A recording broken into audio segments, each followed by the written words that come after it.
Die Kalahari memorandum ondersoek vandag waterprobleme te Olifantshoek, waar die gemeenskap vir die afgelope 2 weke al sukkel om water te kry. Ten spyte van tussentydse reëlings, so 6 watertrokke vanaf die kalahari munisipaliteit, bly die reëlings ontoereikend. En die gemeenskap is nou op 'n mespunt. Dis of die paaie toemaak, of die munisipaliteit met vandag op Vrydag 18 Maart die krane oopdraai. Ons gesels met mevrou Anna September, hierdie 55-jarige mevrou wat hier in Welgeleë bly, sê dat die waterprobleme, verskriklike probleme oor die afgelope 2 weke vir hulle veroorsaak het. Mevrou September, kan jy vir ons sê, hierdie tekort aan water tipe probleme het dit tot aanleiding gegee? Die eerste effek wat dit op ons het, is ons het binne toilets. En as die toilet die water het, dit gee stank af. Dis onhygiënies. Jy moet 3 in 'n skottel met water was, wat ook onhygiënies is. Jy kan nie so die skottel vol water gooi nie. Jy moet maar net, jy kan ook nie regtig seep smeer nie, sodat jy kan skoon kom. Die kinders moet skool toe gaan, wasgoed moet gewas word. As daar veel wasgoed in die huis is, dit het ook 'n effek. Die skottelgoed, jy moet water laat staan vir die dag in die skottel, sodat jy die skottelgoed kan was vir die dag. Dit is 'n verskriklike effek. Dit is so frustrerend. Ons koop die water, ons kry nie hierdie water gratis nie. Ons betaal elke druppel water wat ons drink, betaal ons. Maar dan hoor ons sien die bange die kraan toegemaak, want munisipaliteit is nie gebetaal nie. Hoe word munisipaliteit nie betaal nie, terwyl ons water koop? So as jy nie geld het om water te koop nie, dan heb jy nie water nie. Maar dan word die kraan toegemaak, word vir ons gesê, daar is nie gebetaal nie. So Citibank moet sy probleem met munisipaliteit opklaar. Hulle twee moet beklei, maar die krane moet oop bly, sodat ons water kan hê. Baie dankie mevrou. Ons het uiteindelik vir Shepard Minis, die leier van die Kalahari Community Forum, opgespoor.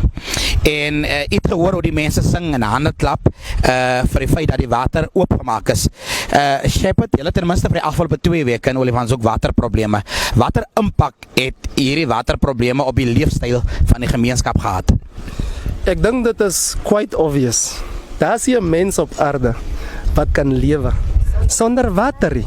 So dis vanselfsprekend dat al die skole was geaffekteer deur die probleem. Al die klinieke. Die kliniek wat ons het, die CHC in die dorpe was geaffekteer deur die probleem wat ons het. You know, skoolklere kon nie gewas word nie, because ons het nie water nie. Ek kan julle gaan wys, hier aan die ander kant is 'n sloot. As dit reën van die berg af, dan is daar 'n sloot wat die water deurloop. Die gemeenskap moet veel water moes hulle gaan skep, net dat hulle kan water het vir toilette en water ewen kook om dit te drink. So dis die impak wat dit gehad het op ons vir die afgelope 2 weke. So hierdie was eintlik 'n humanitêre krisis. Maar ek sien nou tonele van blydskap en julle kom nou pas van die reservoir af. En dan kry ek 'n aanduiding dat die situasie tans verander het. Hoe lyk die situasie terwyl ek en jy nou met mekaar praat, Shepard? Wel, ek dink is belangrik dat ek ook moet sê dat ons het as Kalahari Gemeenskap Forum het ons 2 dae terug 'n brief na Citibank toegestuur en ons het hulle gesê ons gee hulle tot vandag Vrydag kans om water te supply na Olifantshoek toe. Anders gaan ons as 'n gemeenskap tot by Citibank gaan en daar gaan wees tot ons water kry in Olifantshoek.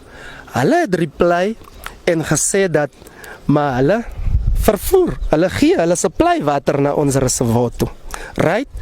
En die plumber van die munisipaliteit het vanoggend eers laat weet, toe hulle hoor dat die gemeenskap op pad is na die reservoir toe, het hulle eers laat weet dat die dam staan op 50%. So sê die bank nie gesê dat hulle gee water nie. Sou die gemeenskap nie eens geweet het dat daar water is by die reservoir nie. En die plumber sê vir ons dat, maar hy het probeer om eers die dam vol te kry vir die afgelope 2 weke. Wie doen dit?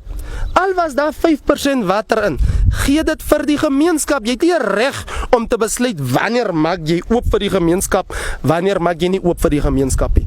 Onthou, soos ons praat, Ons weet voorheen het ons 'n waterkrisis ook gehad. En daar was boorgatte gebou. Die myne het geld ingesit en gesê, "Oké, ons gaan julle help met die probleem. Ons gee geld, laat daar boorgatte gebou word vir julle." Die boorgatte is gebou. Ek het proef op my phone. Ons was by al daar waar die readings gedoen word.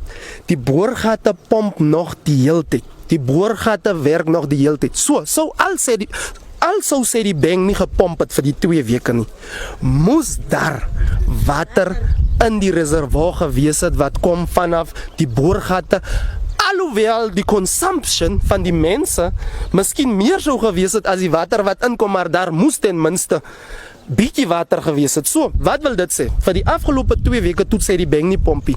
Toe is daar water in die reservoir. Nou waterleiers wat sê jy is lief vir die gemeenskap, doen dit aan die gemeenskap. Gemeenskap wat jou onlangs 3 maande terug of 4 maande, dit is nie lang terug wat ons by 'n verkiesing was nie. Waterleier doen dit wat onlangs gekies is. Gee instruksie dat dit moet eers toegehou word. En as dit is, die instruksie het nie van die raadslede. Miskien moet ek sê dat heidaglik het Olifantshoek 5 raadslede in die munisipaliteit, alhoewel dit verskillende politieke party is. Maar daar is 5 raadslede wat heidaglik in is by die raad. Right? Nou, daai selfde raadslede, se ma, se paas, se broers, se susters, se niggie, se familie word ook geaffekteer deur hierdie probleem. So, hoe sê jy niks? Maar jou mense word onmiddellik geaffekteer. Jy jouself word geaffekteer, maar as jy moet mooi gaan kyk, nee, jy moet rondes doen, nee. In Plakkerskampen, die raadslid van die DEA het 'n tank van die munisipaliteit in sy yard. Right? En hy besluit in die oggend hoe laat sluit hy sy hek oop as hy opgestaan het, en dan het die gemeenskap eerste access na die water toe. Dieselfde met die raadslid van Wijk 4 van die ANC. Gaan kyk by sy huis, daar staan 'n tank voor sy kombuis deur waar die gemeenskap moet gaan water tap. So, wat sê dit vir my? Dit sê vir my, want daar's trucks wat vir die afgelope 2 weke kom om water te bring, en die trucks maak seker as hulle inkom, hulle gaan maak die tanke vol. So hulle word nie geraak, die gemeenskap word geraak deur die probleme, hulle word nie geraak nie, because hulle tanks wat permanent in hulle se yard staan, en hulle word kom vol gemaak, so hulle word geensins geraak deur die probleme. Baie dankie meneer Minis. Die krane loop weer. Volgens die gemeenskap by Shepherd Minis die krane oopgemaak, en hulle is nou, soos jy kan sien, hulle is baie gelukkig. Mevrou, hoekom is u so gelukkig? Omdat ons water het, want dit is baie ongesond om sonder water te lewe. Vir hoe lank was u sonder water gewees? Ons was nou vir 2 weke sonder water. En het Shepherd nou die oopgemaak vir u? Ja, Shepherd het nou gegaan oopmaak, nee, die community het die krane gegaan oopmaak, die dam is 50% vol. Daar sien jy dit nou self, die gemeenskap is gelukkig. Vir die afgelope 2 weke het hulle gesukkel sonder water, die krane was toe, onhygiëniese toestande. Maar daar is dit nou, die vreugde van 'n gemeenskap wat water gekry het. Die Kalahari memorandum het ook 'n media navraag by die burgemeesterskantoor gelê, en die burgemeester raadslid Edwin Antise het wel teruggekom na ons toe. Hy het volstaan met 'n media onderhoud wat hy vanoggend met 'n ander radiostasie belê het, en ons speel vervolgens vir u hierdie opname. Municipality. We weren't quite sure how big the problem was, but the person said that the caller said, I think it was John said, that there had been promises that the water would be fixed, and that hadn't happened. Well, the mayor's office there actually reached out to us. The mayor of the Hamagara local municipality in the Northern Cape is Councillor Edwin Antisa. Councillor, Mr. Mayor, good morning. Thank you for your time. Good morning, sir, and good morning to the listeners. What problems have you had with water in your area? Yeah, we are actually experiencing some problems with regard to the supply of water to specifically the Olifantshoek area. That's affected by the supply from Citibank.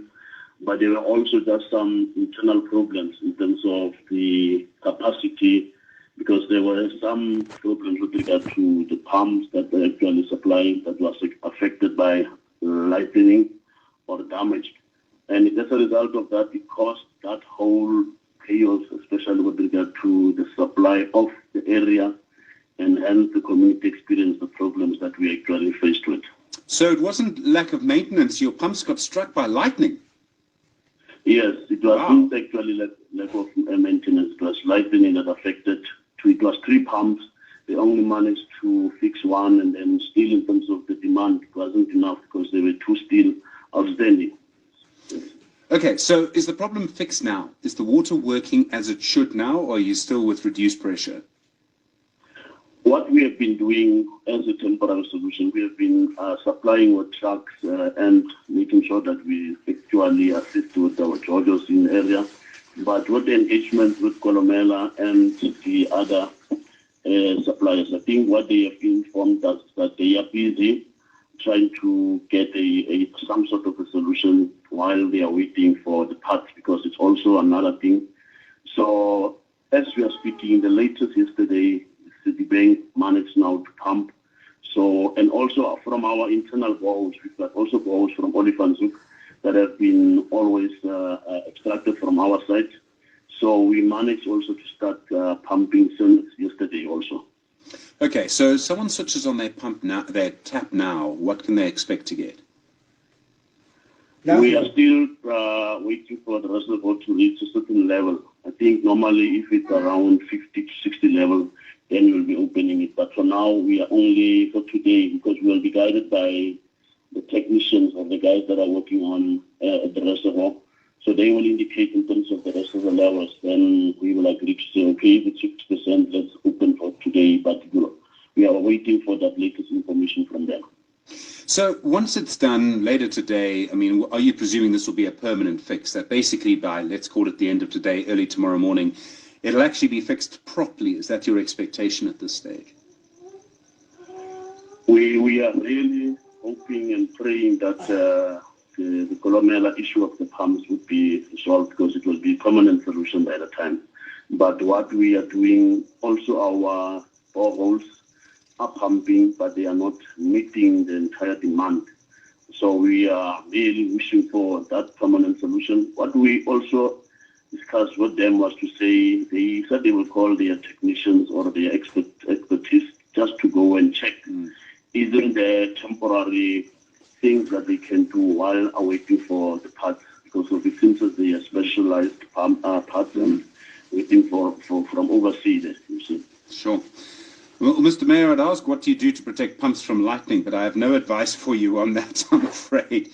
So thank you very much for coming on. I really appreciate the fact that your office reached out to us as well. Councillor Edwin Antise is the mayor of the Kamagara local municipality in the Northern Cape. See, you call into SAFM, there'll be a reaction. 011-714-2006, Mr. Mayor. Thank you. 12 minutes to 7. So volgens die burgemeester kan die waterprobleme in Olifantshoek toegeskryf word 1 aan watertoevoerprobleme vanaf Citibank wat die verskaffer is. Nommer 2, interne probleme toe pompe deur weerlig geraak is. En ons het gehoor dat die pompe tans oop is, dat die krane tans oop is. Die vraag is hierdie 'n permanente probleem of gaan die krane net vir 1 of 2 dae hardloop? My naam is Hendrik Jacobs en ek was in Olifantshoek namens die Kalahari Memorandum.